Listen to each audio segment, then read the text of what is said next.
pesinga lisusu pona solola moke na bandeko na biso na kati ya mboka, surtout à l'occasion ya semaine oyo ezali semaine ya anniversaire ya lipanda na biso tokokwisi 61 ans. Et mais eza kaka 61 ans ya lipanda na biso te oyo eza oyo toko commémorer anniversaire nango semaine oyo wana eza le 30 juin. Le 2 juillet ezali pe anniversaire ya papa Patrice Lumumba soki azalaka toujours na bomoi alingaka kokisa 96 ans. Naza insister sur anniversaire na ye parce que bino nyonso boyebi ke mokolo ya lipanda na biso papa Lumumba a joué un rôle important. Et mais 2 juillet wana eza date moko symbolique. Naza insister likolo nango pamba te na ningi na lakisa bino bandeko na biso ke mboka na biso Congo eza mboka moko lokola bamboka mosusu te bino nyonso boyebi ba richesse oyo toza nango ebele oyo eza kopesa mokili mobimba vertige. Mboka na biso République démocratique du Congo, peuple congolais toza n'importe quel peuple te, malgré que tozo nyokwama mingi lelo boyeba ke rien que par rapport à la richesse oyo toza nango oyo bino nyonso boyebi eza bénédiction nzambe apambola biso. Pe date oyo ya 2 juillet wana eza pe anniversaire triste et tragique ya maman liwa ya maman Kimpavita. Binombo na akufaki na 1702 pardon, babomaka ye koboma azalaki mama oyo azalaki kobunda mpona bomengo ya bakoko na biso pe kaka na région na biso oyo ya République démocratique du Congo, mais ti kuna côté Angola etc.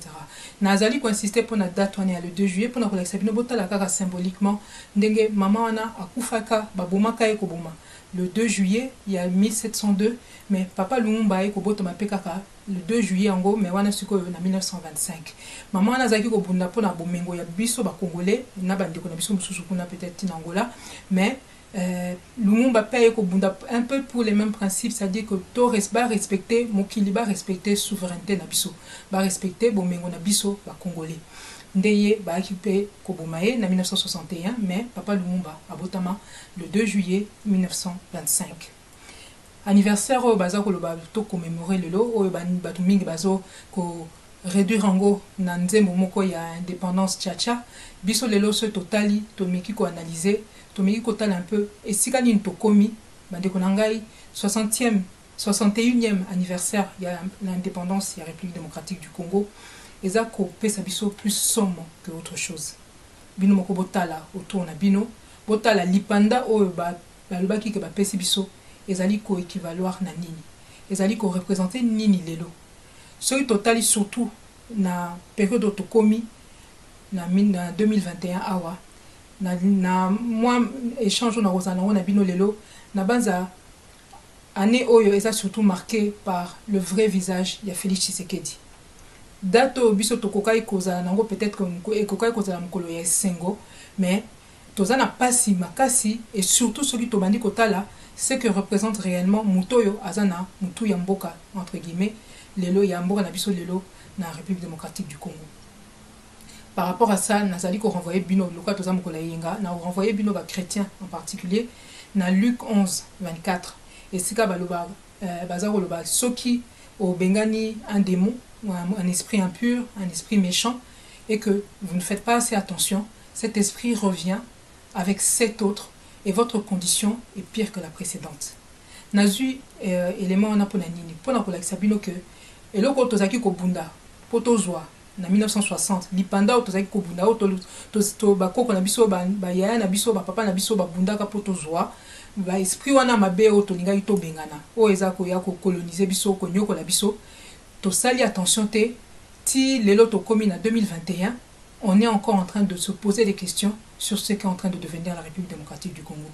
Non, notre pays n'est pas indépendant aujourd'hui, puisque ce total, ce bilan, il y a Bisson en 2021, et ça, on est passé de la colonisation belge à la colonisation rwandaise. L'année dernière, c'est le président national de la PARECO, M. Noren Gwanda, qui était devant vous à cette date, en tout cas à cette période. Après ça, il y a un message après échange nabiso oyo. To sengeli tomituna. Effectivement, 61 ans après, où en sommes-nous? Qu'est-ce qu'on a fait de notre indépendance? Ce qui totali Congo RDC, est-ce que toujours que c'est moto somme? Indépendance en gros, tolongwe na colonisation belge pour na cause la colonisée par Rwandais, peuple congolais tozongi sima. Tokoti na bowumbu ya Rwanda na Uganda. Bosomi pe lipanda na biso ba confisquer yango. Mais pour nani parce que tozana ba leader umsusu na kala na utai ko ebisa bino. Hein? Ba tozaki na ba mama kimpa vito bazaki ko bunda. O ba bomaki le 2 juillet 1706. Tozalaki na papa Lumumba. Oya botami le 2 juillet 1925 à Koufi na 61 na 1961. Mais tozalaki pe na papa Kimbangu. Oya prophétisaki que tokosikola mboka wana. Donc bandeko tozali na eliki c'est vrai, mais peuple congolais tozali penelo kwa kosala. Faut to analyser total situation tozana ngo. Toko constater que classe politique na biso mingi baza ko sabiso. Ba buzobo ezo sala na mboka na biso, ba pasi, ba viol, maladie, courant zate, démocratie zate, justice zate. Parce que classe politique na biso ole tozana ba leader ndenge ba omsu baza ko bunda pona mboka na biso ezala libéré, tozana na liberté na biso to souveraineté na biso bango baza ko se laisser corrompre. Olia ko benga na ba Rwandais ba komi ko légaliser pillage, ko entretenir impunité. Bota la kaka ndenge papa Honoré Ngwanda yebisaka biso.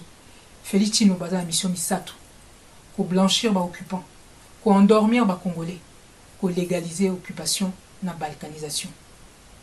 Ya solo bandeko na ngabota la ka ndenge toza ko vivre. Bato bazalaki ko boma biso bazo bundisa biso ye wana komi kolé serré na bango. Bazali ko exporter kinta na biso, coltan, or etc. Biloko bazali na bango, bazana ngo même pas na mabele na bango, ba komi ba premier exportateur à travers le monde. Wapi kimia, wapi bosomi, balakaki bino na ba élection na bango lokuta. Wapi kimia, wapi bosomi, balakaka bino na sima ya bakor na bango au Saint-Sylvestre, au Saint-City, etc. Ba opération boni ba sa elibino, hein, pour na soi-disant ko remettre armée na biso sur pied, etc. Ma belle na biso za ko kende. Kaembe kei qui veut essayer kei pratiquement. Ba côté biso na Katanga. Donc ba komi ko yebisa biso que ba islamiste ba côté biso pe na Kivu, mboka batu ba bengi bango bazo benga mboko bango bazo benga po ba ya kosunga biso kaka ba mboka bazali ko agresser biso Rwanda, Uganda. Baso so batu oyo bazo boma biso depuis des années po bazo la biso solution bomona wapi. Uganda bazaki condamné nanu kutu ba futite bango na bazo zonga o biso na bango tozana ba partenariat soki nini. Rwanda bango wana bazako kima rapport mapping nanu kutu ba sambité. Mais lelo bango wana bakomi ce totali ba mokonzi o soit disant biso na o ya bango collé serré o ba partenaire ba frère. Il ko nini bozo comprendre kakate bandeko nanga Tshilomba zoloba akozongisa kimia mais alongoli dans ba Rwandais na kati ya armée na biso te bazo belamino makambo état de siège boko sala ndenge nini soki banguna bazaka na kati ya armée pe kaka na état de siège on a bazo tika pe ba Ougandais l'autre pays agresseur ba côté la biso bandeko nanga tozo sila bazo silisa biso tous les jours tozo lokota bibeme na biso pendant que yé Tshilomba zo donda na binibi na biso. L'État congolais est devenu la première source de sécurité pour le peuple congolais. Tshilomba lobi alingia sala mandat ya mibale, maintenant nya votaye. Peuple congolais te mandat na ya kenda kozwa yango kuna na Kigali ou bien na Kingakati na dilo ya salaka na ba Rwandais. Tango azoloba ke ya linga asala mandat ya mibale, azana tina na bino te peuple congolais. Souci na ye ezali à convaincre Kagame na bapa ya misusu. Yango afungoli mboka na biso lokola boulevard po ba Rwandais ba ya kape ba sala o bango balingi. Na kati ya ba institution bazali, na kati ya armée bazali, moyen pe akanga ambassade na bango te, moyen pe a longola pe compagnie aérienne na bango Rwandair izate po ba sopa continuer ko sopa na malamu na kati ya mboka na biso. To occupé de sous ba entrepreneur rwandais bazoya ba ko sala soki nini pa na biso ba ko sala o bango balingi. Est-ce que Congo a vraiment besoin na Rwanda pour mboka na o eza ko agresser biso depuis plus de 2 décennies pour biso to ko sala quelque chose au niveau économique? Félix Tshisekedi azawana po ayaki ko sunga bango. La seule chose que Tshilomba a à offrir, la seule paix qu'il a à offrir aux Congolais, c'est ce qu'on appelle la paix des cimetières. Tozoka ke bat bazo kufa kuna na présidence au Covid. Mais pour nani ba confiner na présidence mobilimate, ba tcha bango en quarantaine, pour la ko nyokola ka peuple kuna. Kuna Covid ngo ba lobaka eza contagieux, et pour na kabato bango ba bomaka. Hein? Ba lobi ke eza eloko mususu eza Covid bande ko bososola. Makamane eza clarté. Pour na nini azokoka koloba te. combien azo gagné hein toyebi katanga mingi te mais ayebi ko compter tina 2 millions te mbongo azozwa ezolekela ye tellement azokoka même pas koloba ko assumer combien azozwa au dépend ya peuple congolais na kesi ya l'état na biso mutu boponi te azosala pe musala ndenge esengeli te congolais tomiyoka mawa tosilisa buzoba oyo nyonso. La RDC est un pays occupé, ils ont na maboka bapaya. Et il y a encore plus, encore plus dans maboka bapaya depuis que Félix Tshisekedi a soi-disant au pouvoir. Azana tina le peuple congolais té. Azo pe sa ba député ba jeep alors que mboka eza ata na ba ambulance té. Banzela ngo pe ba jeep ngo ba bando tambola. Tozo e ba kutu té puisque banzela malonga pe ezala ranango té. Félix Tshisekedi aza kaka na ba incohérence. Ye wana na feti pendant que batu misusu basana katia même na katia libota na ye basana ba matanga. Avec Félix Tshisekedi, c'est toujours ça, ba incohérence. Peuple congolais, tokoki ko fandaka, to salaka kaka ba inventaire ya buzo ba politicien na bisoté. Chaque année et depuis des années, c'est toujours et encore la même chose. Et la situation est à empirer. Ceux qui te continuent kota la bango na miso, alors tokoko ma biso nyonso responsable, pe complice, bande konanga to la muka. To tika kozala kaka bato oyo bazo commenter.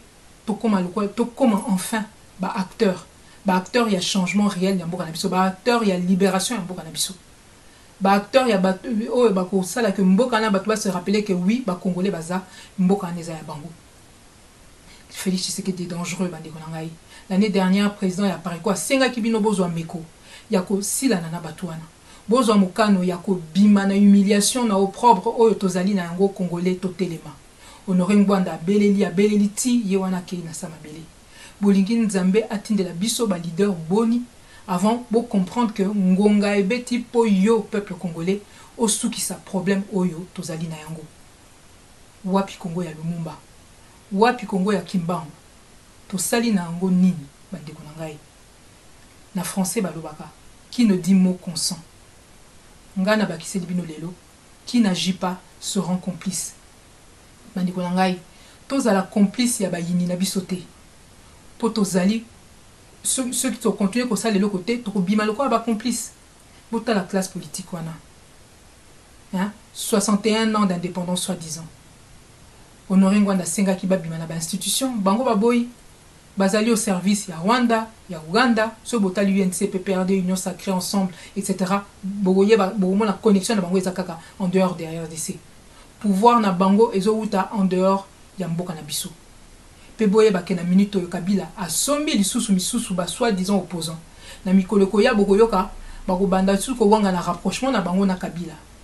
Lelo lobby bokozwa confirmation na yango. Lisolo na bango kaka ba élection. Oyo boza na contrôle nango kutute mais bango ba ko bando beta bino kaka masolo o to kende ba élection.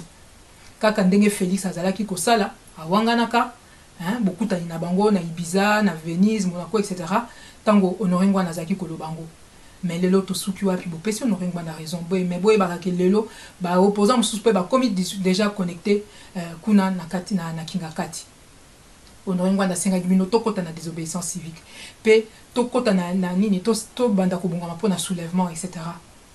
To bima noki na occupation bande ko mandat ya liboso oyo Félix Tshisekedi azolobela lelo o alinga senga azo senga sous mandat mibale est-ce que bino bo pesa ki yango donc ndenga za wana zo bongama déjà pour que akoka yepe ko sala lokola ami benga Kabila wana hein donc ateka mboka autant qu'il pourra pour que bati pourvu que ba payana o ya kinda ko sala ba deal ba tikaye na pouvoir ba sungaye azalaka kawana au détriment au dépens ya biso peuple congolais.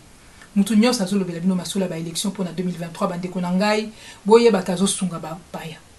Pour na ngonga oyo moko na bango te azo contrôler oyo ko salema na mboka na biso pe nini au niveau ba élection. Moko na bango te akoki ko garantir bino lelo que Congo ekozala kaka Congo mobimba na 2023.